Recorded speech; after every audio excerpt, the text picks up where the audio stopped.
Eloise Weir stood by the panoramic window of her 28th floor office, clutching a cup of espresso that had long gone cold.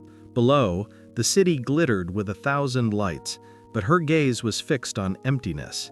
The ice queen of the corporate world, that's what the business journals called her. She didn't disagree. Ice maintained its form. Ice protected. But this morning, the ice had cracked. Martha, the housekeeper who had been with their family for 10 years, gently tapped on the door of the home office. "Miss Weir, I apologize for the interruption." Her voice was always like a whisper in an old church. "The driver said something is wrong with the car. It won't start." Eloise didn't even lift her eyes from her laptop. "Call someone. Today. I don't need details, Martha. I need a solution." "Of course," Martha nodded and silently vanished. An hour later, a battered white van with O'Connell Mobile Repair written on the side pulled up to the driveway in front of the villa in Skyline Heights. A young man in blue work overalls climbed out, covered in grease stains and carrying a toolbox. Ryan O'Connell was tall, with unruly reddish hair and a smile that seemed too genuine for this world of glass and marble. "Good morning." His voice rang out in the mansion's silence like a bell in an empty church. "Ryan O'Connell, at your service." Martha led him to the garage where the black Mercedes was parked and left him alone with the car. Ryan whistled, walking around the vehicle. "Well, well, handsome, what's happened to you?" He patted the hood as if it were a living horse. "Let's take a look." He opened the hood with a metallic clunk that echoed down the villa's corridors. And it was this sound, unfamiliar, mechanical, alive, that drew him. Alex. The 5-year-old boy with light hair that was always too neatly combed appeared in the garage doorway. He stood, clutching the door frame, and stared with wide-open gray eyes, an exact copy of his mother's. Ryan immediately noticed him. "Hey, hello there." He smiled, not stopping his work. "You must be the owner of this iron steed, right?" Alex didn't answer. He just nodded slightly. "You know what?" Ryan straightened up and wiped his hands on a rag. "I need an assistant here. A real professional. You wouldn't happen to be looking for a job?" The boy blinked, then took a hesitant step forward. I don't know how." "Oh, that's no problem." Ryan held out a small flashlight to him. "This is the easiest job in the world. See that dark spot under the hood? Just shine the light in there for me. And you know what? All the great mechanics started just like that. I started with a flashlight too." Alex took the flashlight with both hands, like a sacred artifact, and stepped closer. Ryan squatted down to be at the boy's level. "That's right, partner. See this big thing?" He pointed to the battery. "That's the car's heart. When the heart is weak, the car can't move. What do you think we need to do? Fix the heart?" Alex's voice was quiet, but a flicker of curiosity was there. "Exactly!" Ryan clapped his hands. "You're almost a mechanic already. Let's see." He picked up a large wrench and showed it to Alex. "This," his voice became almost conspiratorial, "is the magic wand for repairs. One wave, and everything works." "But it's not a wand," Alex smiled, barely perceptibly. "It's a wrench." "Aha!" Ryan laughed so genuinely that his laughter bounced off the garage walls. "You caught me. That means you're smarter than I am." And then it happened. Alex laughed. Not politely, not quietly, not the way he was taught in his etiquette lessons. He laughed clearly, loudly, from the bottom of his heart. His laughter rolled in waves, like a bell that hadn't rung in years. And it was at that moment that Eloise was walking down the corridor. She froze, as if she had hit an invisible wall. The folder of documents slipped from her hands and fell onto the marble floor with a dull thud. But she didn't notice.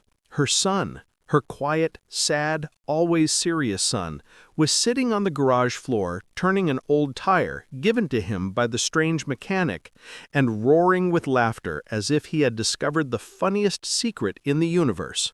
Kneeling beside him was the young man in the dirty overalls, his hands black with oil, large, working hands, patiently showing Alex something, and the boy nodded, listened, and laughed again. Eloise felt something tighten in her chest. Not fear, not anger, not even jealousy. Surprise. Pure, sharp, stunning surprise. When was the last time she had heard her son laugh? "Mom!" Alex finally noticed her and jumped to his feet. "Mom, look!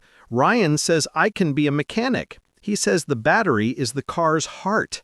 He can fix everything." Ryan slowly straightened up, wiping his hands. His smile was gone, not from fear, but from respect. "Good afternoon, Miss Weir.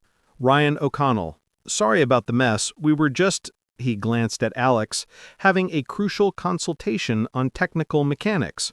Eloise opened her mouth to say something professional, cold, controlled. But the words got stuck somewhere in her throat.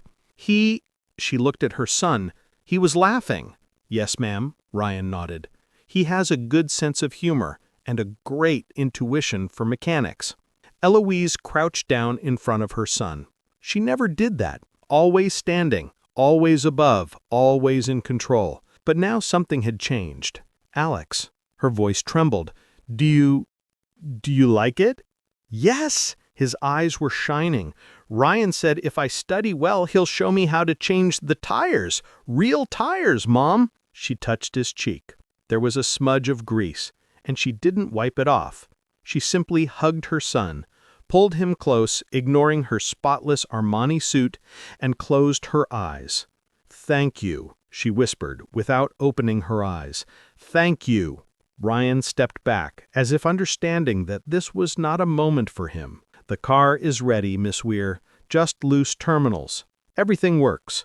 But as he was walking to the exit, Eloise lifted her head. "Mr. O'Connell?" Her voice still wavered. "Leave your card, please." And in her eyes was something that hadn't been there for many years: hope. The next week, Eloise did something she never did. She observed. Not reports, not metrics. Her son. Martha noticed it first. "Miss Weir, I don't know what happened that day, but Alex, he's changed." Eloise put down her tablet. "What do you mean?" Martha smiled, a rare, warm smile. "He sings. In the bathroom. During breakfast. And yesterday I found him in the garden fixing the garden shears with a toy wrench. He said its heart stopped."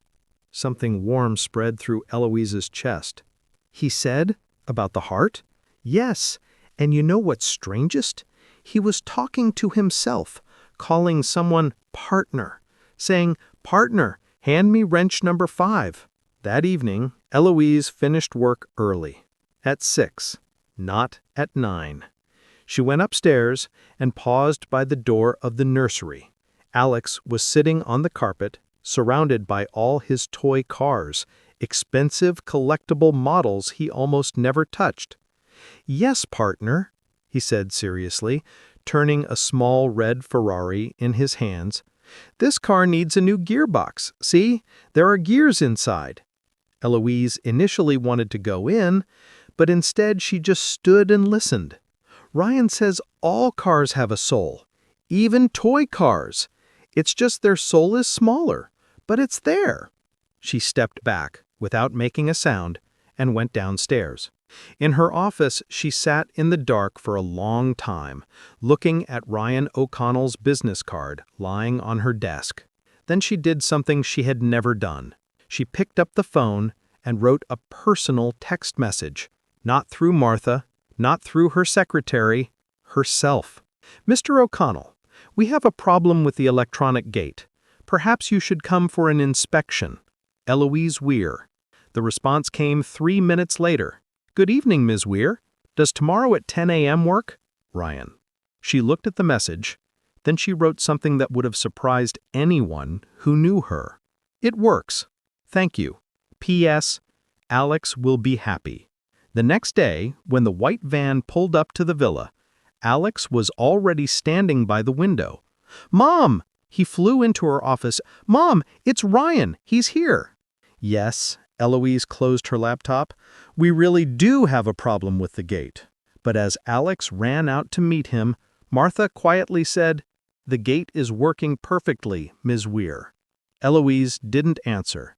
She just picked up her coffee cup and walked out onto the terrace, which overlooked the driveway. Ryan stepped out of the van, and Alex literally flew into his arms. "Partner!" Ryan exclaimed, hoisting him up. "Look how much you've grown!" "What, a whole inch in a week?" Ryan, did you bring the tools? Can I help you work?" "Of course," Ryan set him down. "But first, safety briefing. Rule number 1? Never touch what you don't understand," Alex shouted, as if taking a sacred vow. "Rule number 2, always ask if you don't know. See that?" Ryan clapped him on the shoulder. "You're practically a professional already." Eloise watched them from the terrace.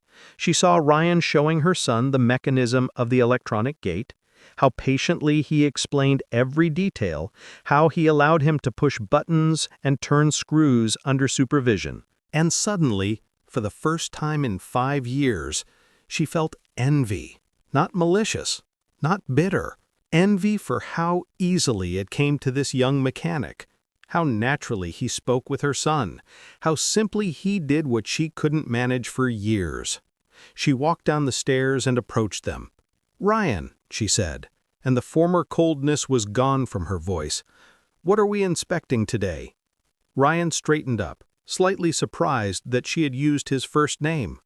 "The electronic gate, Miss Weir, although honestly they're in perfect condition. Perhaps someone takes too good care of them." Their eyes met. A flicker of understanding crossed his. She didn't look away. "Perhaps," she said quietly, "it was a system error."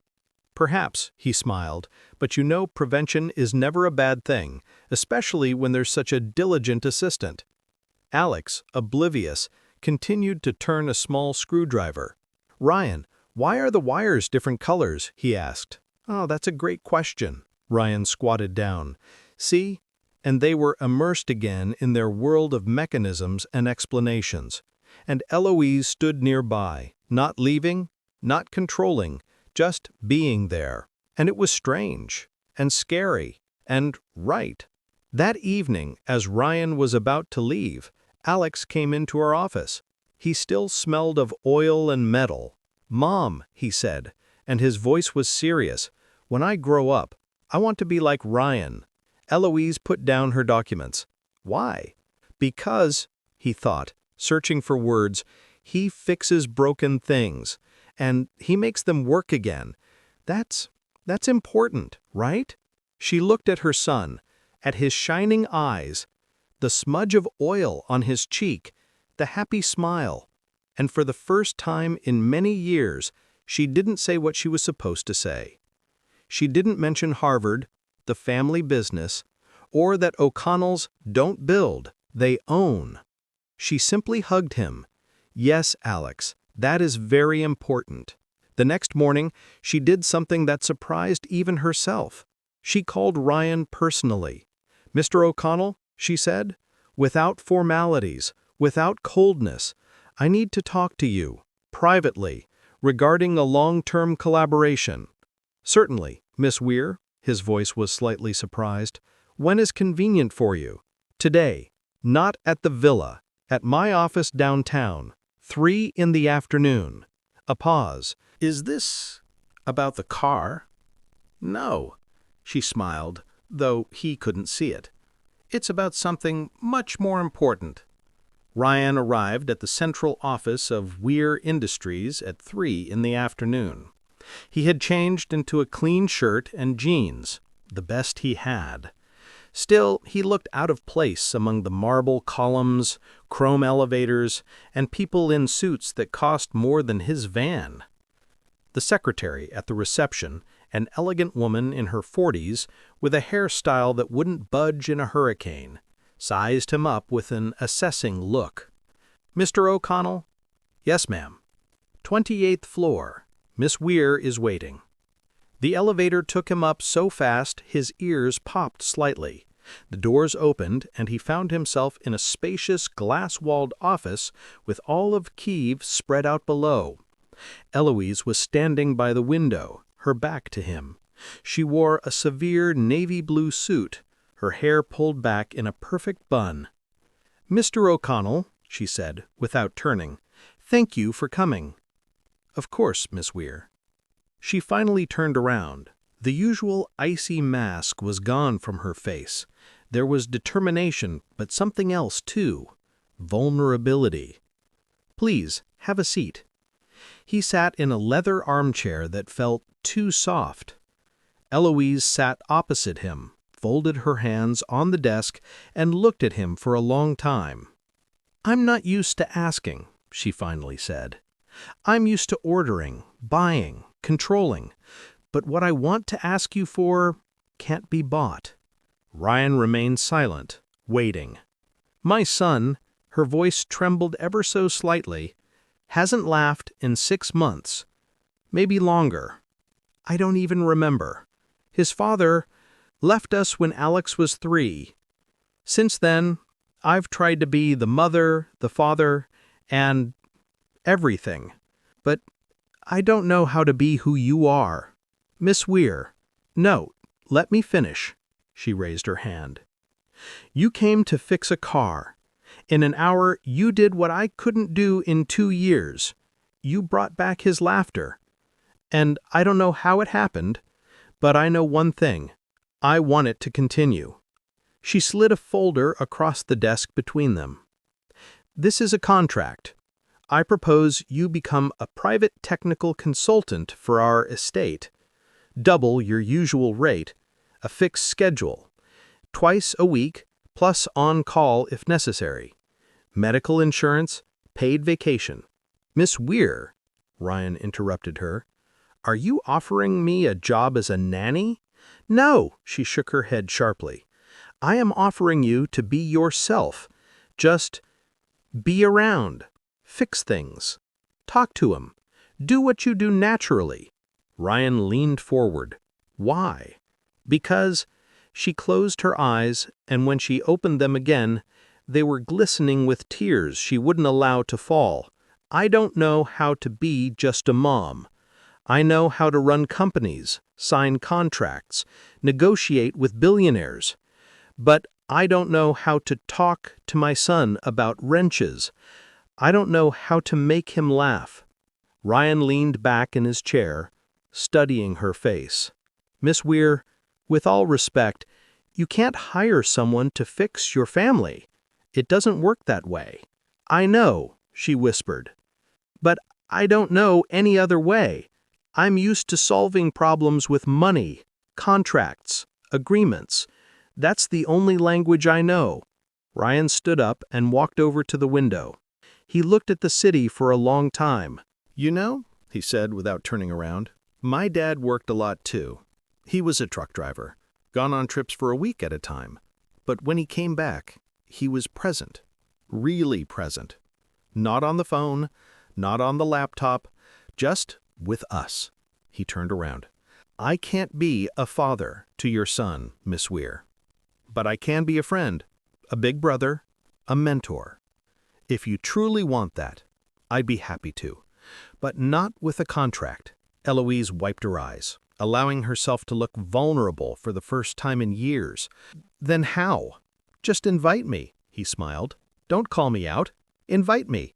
For coffee, for an inspection, for a talk.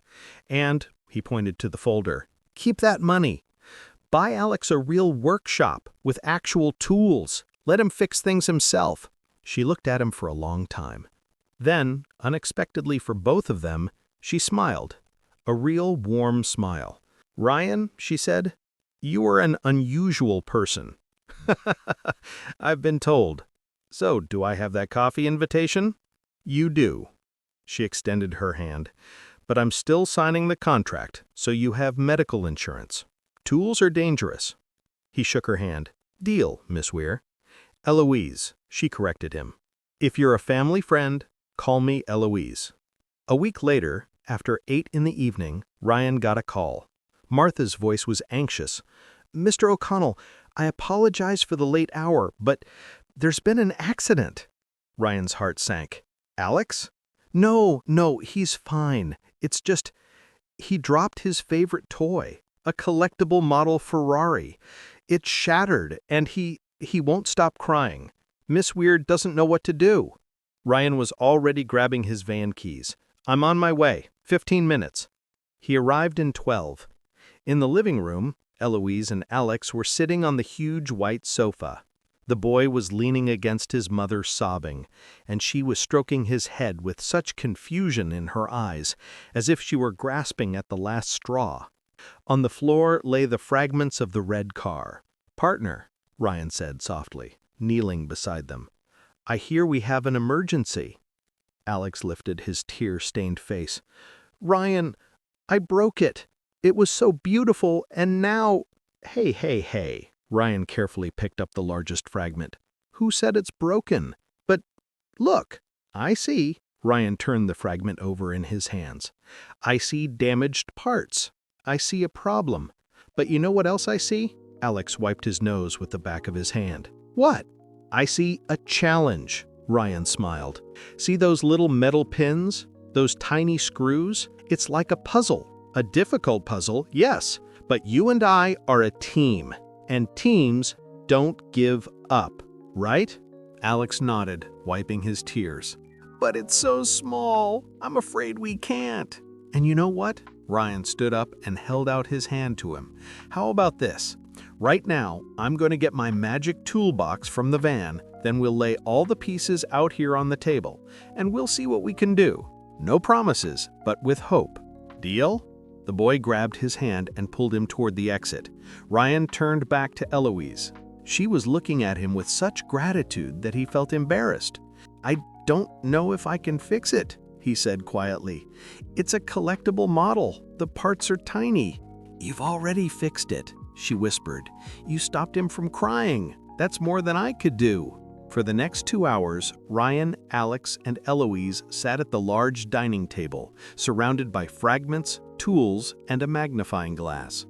Ryan worked with surgical precision, explaining every step, while Alex handed him the necessary tools, like an experienced surgical assistant. Eloise just watched. Then she picked up the magnifying glass and shone a flashlight. "Mom," Alex said, surprised, "you're helping too?" "Yes," she replied, and her voice held the childlike joy of discovery. "I'm helping too." At 1 in the morning, the Ferrari stood on the table, slightly wobbly, with barely noticeable glue seams, but whole. Alex carefully took it in his hands as if it were the most precious treasure in the world. "Ryan, you're a wizard."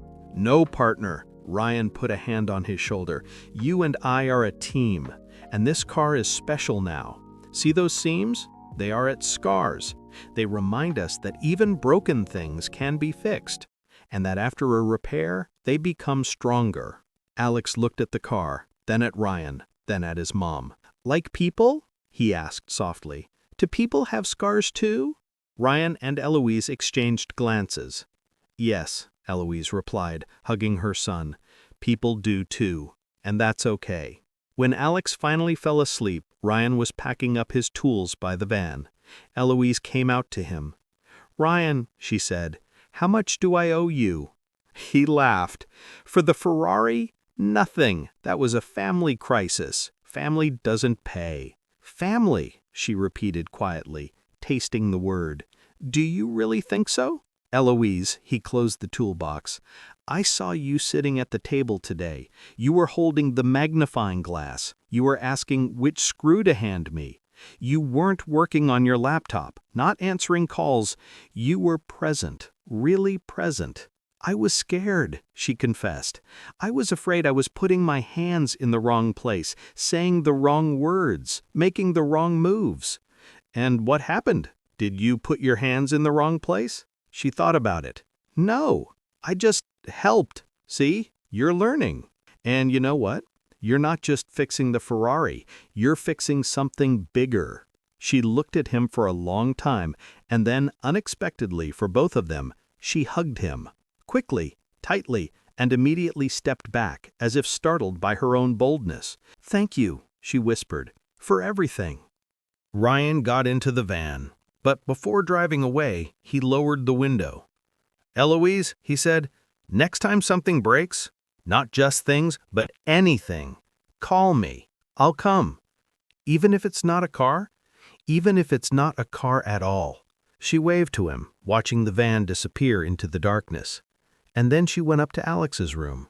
He was asleep, hugging the repaired Ferrari. She simply kissed her son on the forehead and whispered, "We're fixing ourselves, son. We're fixing ourselves."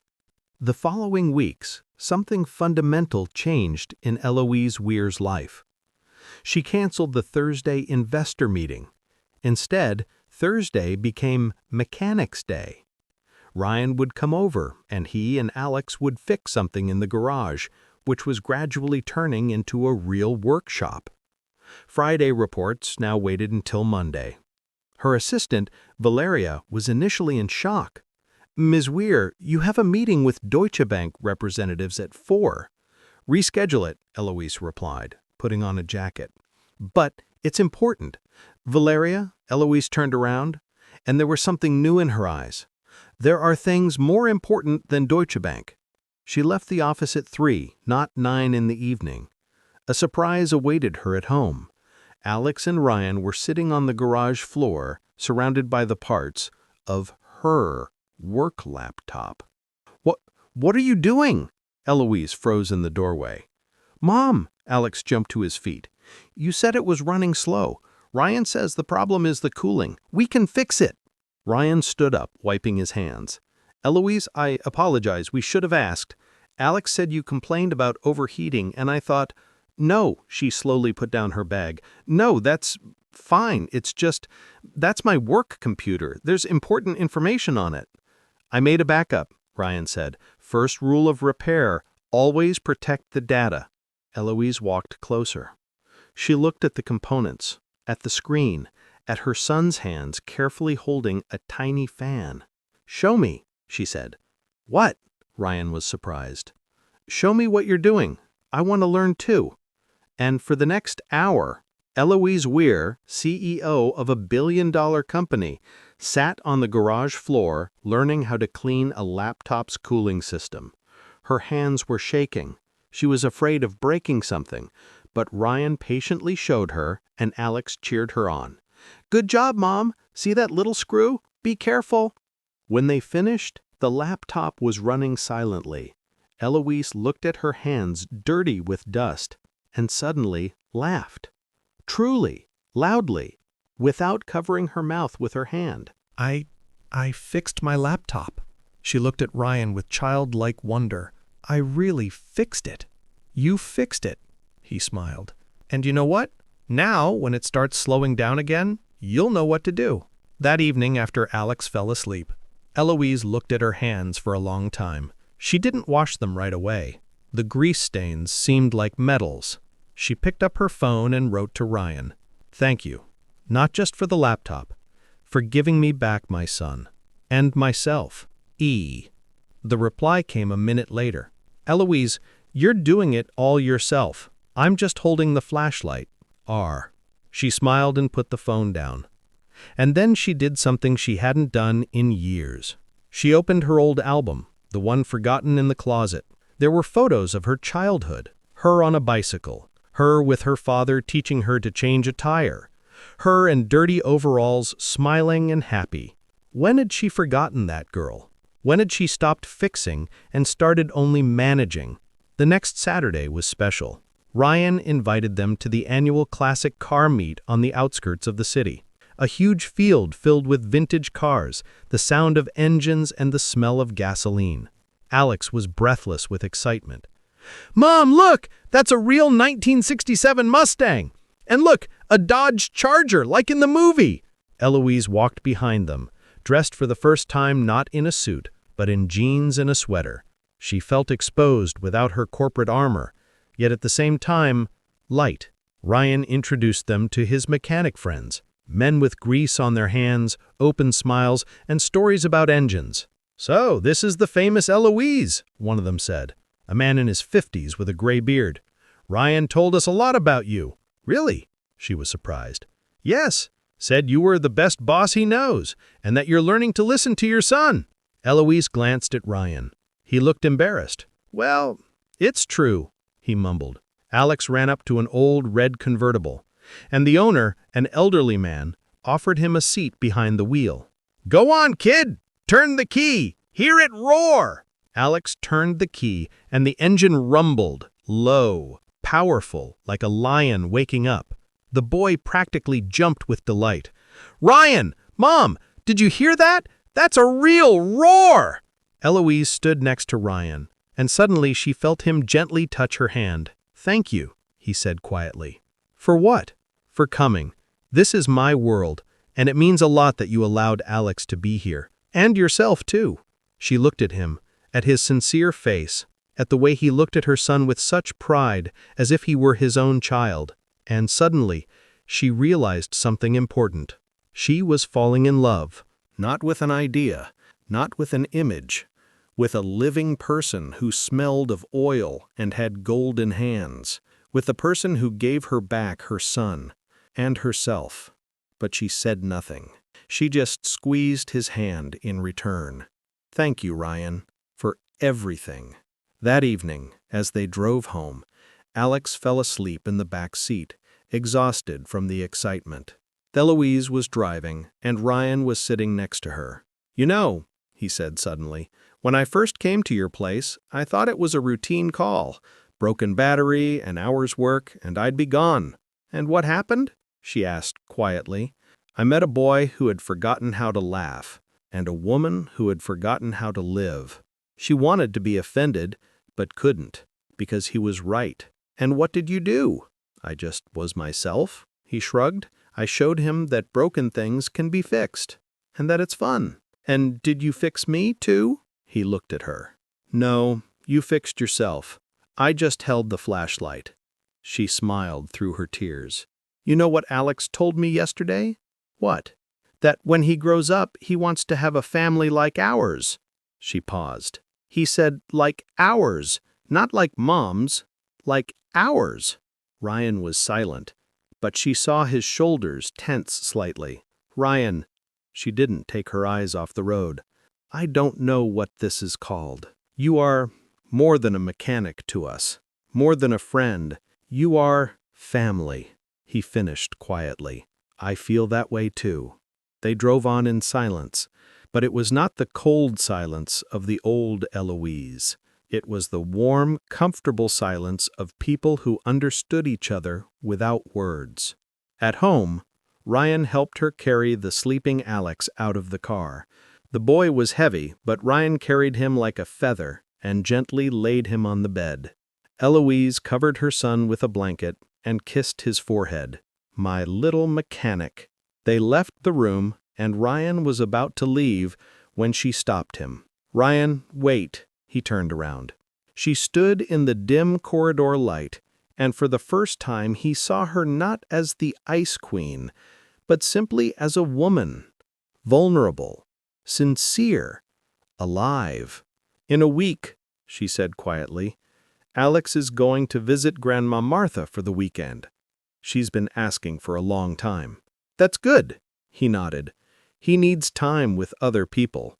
"Ryan," she took a step closer, "I wanted to ask, you said you know a place where you can hear the real lion's roar, the one Alex dreamed of." "Yes, there's a workshop outside the city. They restore old sports cars there. The owner is a friend of mine. He might allow—" "I want to go there," she interrupted him, "with you, just the two of us, before we take Alex. I want to prepare, to learn, so that later when we go with my son, I can talk to him about it, so I know what he's talking about." Ryan looked at her and slowly smiled. "You want to learn how to listen to engines." "I want to learn how to listen to life," she corrected him, "and you are the only person who can teach me." He offered her his hand. "Then it's a deal. Saturday, 8 in the morning.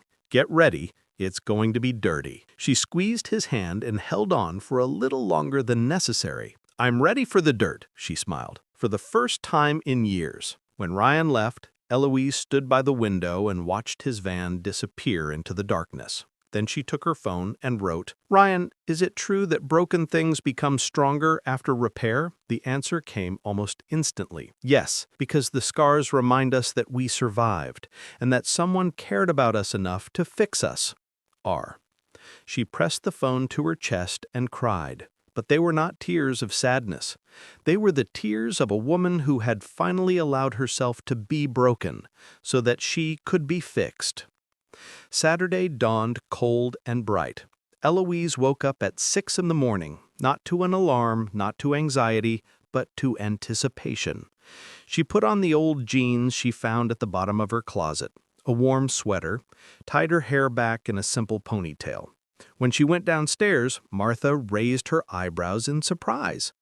"Miss Weir, you look different." "I feel different," Eloise smiled. At 8 o'clock, the familiar white van pulled up to the villa. Ryan got out and she saw surprise in his eyes. "Eloise, are you ready?" "Yes." She got into the passenger seat. "I am ready." They drove out of the city talking about everything and nothing. About Alex, about cars, about the past and the future. And then Ryan suddenly stopped by the side of the road. "What's wrong?" Eloise asked, alarmed. "Nothing," he smiled. "I just want to show you something." He got out and opened the door for her. "Come on." They walked through the woods to a small clearing. From here there was a view of the entire city in the morning mist, looking like a fairy tale kingdom. "Ryan, it's beautiful," she whispered. "I come here when I need to think," he said quietly. "When I need to remember that life is more than work, money, problems." She turned to him. "Ryan, I need to tell you something." "I'm listening." You changed my life. Not just Alex. Mine. You showed me that I can be more than the Ice Queen, that I can just be alive." He reached out and gently touched her cheek. "Eloise," his voice was husky, "you were always alive. You just forgot." "Help me remember," she whispered. "Always." And they kissed. Simply, tenderly, honestly. Not like in the movies. Without dramatic music, without perfect lighting, just two people who found each other among broken things and learned to fix more than just cars, but themselves. A month later, on a warm May evening, a classic red Mustang stood by the villa in Skyline Heights. Alex was sitting behind the wheel. The car was off, of course. Ryan was sitting next to him, showing him how the gearbox worked, and Eloise was standing by the car. "Ryan," Alex said seriously, "when I grow up, I'm going to fix cars too, like you." "I know, partner," Ryan smiled. "But you know what? You'll be fixing more than just cars." "What else?" "Life," Ryan replied, looking at Eloise. "You'll be fixing life." Alex thought about it. "Can you fix life with a wrench?" Ryan and Eloise laughed. "No," Eloise said, hugging her son. "You fix life with patience, love, and people who are willing to hold the flashlight when it's dark." Alex nodded, as if it were the most important truth in the world. And then he turned the key and the engine roared, low, powerful, like a lion. And the three people who were once broken but learned to fix each other sat in the old Mustang and listened to that roar. The roar of a life that had finally spoken loudly.